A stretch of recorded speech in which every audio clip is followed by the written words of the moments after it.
Murah, enak, dan bergizi membuat ikan asin menjadi salah satu lauk yang menjadi favorit masyarakat Indonesia.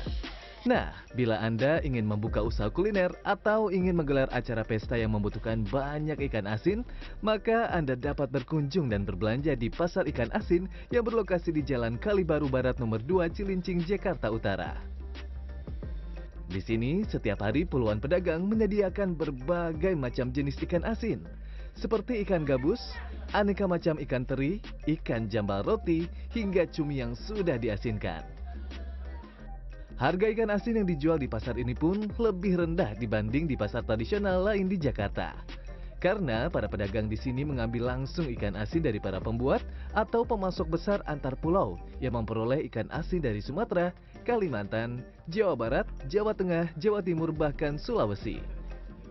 Pasar ikan asin Kalibaru mulai beroperasi pertengahan tahun 1960-an atau lebih dari 50 tahun lalu. Di masa lalu, para pedagang di sini membeli ikan asin dari para pembuat maupun pemasok yang lalu dikirim dalam kotak-kotak kayu yang masing-masing seberat 30 hingga 40 kg. Setiap pagi berdus-dus ikan asin dikirim dari distributor di daerah Jakarta Barat ke pasar ikan asin di Kalibaru ini. Kalau dulu ini menggunakan kotak-kotak kayu untuk mengangkut ikan asin dan sekarang menggunakan kardus. Pak Ucok, ini kenapa sekarang menggunakan kardus ini, Pak? Karena lebih praktis, Pak, buat di pasarnya gitu, buat pengecernya lebih mudah gitu. Kalau pakai peti kan mereka kan sama juga, mereka beli nggak banyak juga, paling 10 kilo, 20 kilo kan.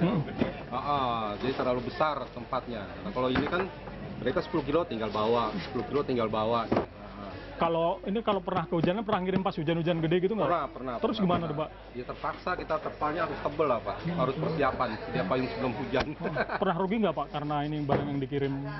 Pernah kayak Ebi waktu itu kan. Ebi hujan besar masuklah. Kalau Ebi kan dijemur nggak bisa. Udah basah semua, sudah jemur lagi aja. Jadi rugi di waktu, Bapak? Rugi di waktu, macam-macam deh. Para pedagang ikan asin di Pasar Kalibaru biasanya mulai membuka lapak, kios, atau toko mereka sejak pukul 9 pagi hingga 5 sore. Pedagang ikan asin di pasar ini termasuk kategori usaha grosir. Mereka hanya melayani pembelian minimal setengah kilogram untuk semua jenis ikan asin dan tak melayani eceran di bawah kuantitas tersebut. Hal ini dilakukan karena sebagian besar pelanggan mereka adalah para pedagang pengecer yang akan menjual kembali ikan asin tersebut di pasar-pasar tradisional. Harga yang murah dan banyaknya pilihan jenis ikan asin yang dijual menjadi alasan pasar ikan asin di Kalibaru ini menjadi tujuan belanja para pedagang pengecer di wilayah Jabodetabek bahkan Karawang, Jawa Barat. Di pasar ini mereka dapat menemukan berbagai jenis ikan asin dari harga belasan ribu hingga ratusan ribu rupiah per kilogramnya. Meriah misalnya, sehari-hari ia berjualan ikan asin di pasar di Tarumajaya, Bekasi, Jawa Barat. Setidaknya 2 kali dalam seminggu, ia berbelanja berbagai jenis ikan asin di Pasar Ikan Asin Kalibaru untuk ia jual kembali kepada para pelanggannya. Jika dagangannya sedang laris, ia bahkan 2 hari sekali datang ke pasar ini untuk berbelanja. Ikan kualitasnya bagus, nggak ikan baru semua, terus juga kualitasnya nggak tahan lama juga, nggak langsung cepat busuk, nggak langsung cepat uleran gitu. Macam-macam ikan, Pak, ada ikan gabus, teri Medan, sepat rawa, ikan tembakang, pakang, macam-macam. Harga jualnya sebetulnya beda. Tergantung pembeliannya, Pak. Kalau kita pembelinya cepat ya mungkin saya jualnya 115. Tak semua pembeli di sini adalah pedagang pengecer. Pasangan Yanto dan Desi membeli 1 kg ikan layang dan 1 kg ikan peda yang masing-masing harganya Rp50.000 sebagai oleh-oleh bagi keluarganya yang tinggal di Yogyakarta. Di sini selain harganya murah, mereka pun dapat menemukan ikan asin yang sulit ditemukan di daerah asalnya. Kalau di pasar dia cuma 2 pieces aja kerennya 7.000 atau 8.000 satu. Kalau untuk di pasar ya. Ya untuk oleh-oleh makan, dibagi-bagi untuk sama saudara. Lagi pula kita beli di sini tuh banyak variasi ya, banyak pilihan. Jadi kita bisa milih yang mana untuk dibawa gitu. Hubungan yang sudah puluhan tahun dibangun antara pedagang di pasar ikan asin dengan para pemasok di berbagai daerah membuat mereka dapat memperoleh ikan asin yang khas dari daerah tertentu dengan harga yang murah dan kualitas yang terjaga. Di antaranya adalah teri Medan yang langsung diperoleh dari Sumatera Utara. Saat ini harga teri Medan kualitas medium di pasar ini sekitar Rp150.000 per kilogram. Sedangkan teri lokal yang memiliki kemiripan bentuk dengan teri Medan berkisar Rp120.000 per kilogram. Ikan asin favorit saya di sini adalah teri Medan. Renyah, rasanya nggak terlalu asin. Ini kalau dimakan bareng sayur lodeh, maknyus. Nah, masalahnya nih pemirsa, ukuran dan bentuk ikan teri Medan tuh hampir mirip dengan ikan-ikan lokal lainnya. Nah, ini nih Bang Hendrik, bedain ikan teri Medan dengan ikan teri lokalnya gimana nih Bang? Kalau perbedaannya Bang, rasa doang yang nggak bisa dibohongin dan bentuk kualitasnya. Kalau rasa gimana? Kalau rasa dia lebih gurih, dia asinnya asin gurih. Kalau yang lokal dia asinnya memang asin medok. Para pemilik kios dan toko di pasar ikan asin Kalibaru rata-rata memiliki alat pendingin atau freezer untuk menyimpan ikan asin yang belum laku terjual. Tanpa bahan pengawet tambahan, membuat ikan asin yang dijual tak akan tahan hingga berbulan-bulan bila tak disimpan di lemari pendingin. Para pedagang mengaku ikan asin yang dijual tak menggunakan bahan pengawet.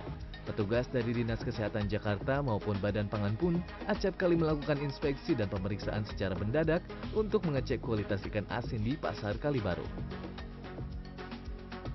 Hampir semua toko yang berjualan di pasar ikan asin di Kalibaru ini mempunyai freezer atau pendingin untuk mengawetkan barang dagangannya. Lah, Bang Hendrik, ini kalau dengan freezer ini bisa tahan berapa lama ini dibanding dengan berapa? 2 bulanan lah, 2 bulan. 2 bulan untuk semua jenis ikan asin. Jenis-jenis ikan asin 2 bulan kekuatannya. Kalau misalnya nggak pakai freezer ini Bang, paling berapa lama? Kalau nggak pakai freezer 2 hari dia agak rusak. Kalau di sini berarti nggak pakai bahan-bahan pengawet? Tidak Bang. Rata-rata murni. Menurut para pedagang, area pasar ikan asin di Kalibaru ini dulunya hanyalah jalan perkampungan biasa di pinggir pantai Jakarta. Namun para perantau dari berbagai daerah kemudian mencoba peruntungan menjual beragam ikan asin dari daerah asal untuk diperjualbelikan di sini. Lambat laun, pasar berkembang dan jumlah pedagang pun meningkat hingga ratusan orang seperti sekarang. Saat ini sebagian dari ratusan pedagang dan pemilik kios di sini merupakan generasi penerus dari orang tua atau kakek mereka. Salah satu di antaranya adalah Sulistiawati atau biasa dipanggil Sulis. Sulis mulai berdagang ikan asin di Kalibaru pada awal 2000-an, meneruskan usaha dari sang ibunda yang dirintis sejak awal 1970-an. Namun dinamika pasar telah berubah. Sulis mengaku saat ini omset penjualan langsung ikan asin di toko miliknya jauh menurun bila dibanding periode 10 hingga 20 tahun lalu. Keberadaan ikan asin yang dijual secara online di marketplace ia duga menjadi salah satu penyebab penurunan omset tokonya. Untuk bertahan, Sulis pun beradaptasi. Selain memiliki toko di pasar, ia pun kini melayani pembelian maupun pemesanan ikan asin secara online dari para pelanggannya. Sudah banyak e-commerce itu pedagang online. Begitu yang dia dengan kualitas yang saya tidak tahu tapi harganya di bawah pasar sini, di bawah grosir pun bisa jadi. Cara lain ikut jualan online juga, terus kita juga melayani pemesanan secara online juga. Misalkan untuk ke Bekasi mungkin mau di Gojek atau mau pakai ekspedisi boleh gitu. Soalnya kan kadang untuk kuota yang nggak gitu banyak gitu untuk nunggu beberapa hari mereka juga nggak mau nunggu gitu, jadi kan lebih cepat juga. Pasar ikan asin di Kalibaru merupakan salah satu potret kreativitas, kerja keras, dan perjuangan para perantau dalam mencari cuan di tanah metropolitan. Area yang tadinya hanyalah jalan biasa di salah satu sudut perkampungan kota berubah menjadi sentra perdagangan ikan asin yang menghidupi ratusan, bahkan mungkin ribuan pedagang, pekerja, beserta keluarganya. Edi Dwi Agung, Jakarta.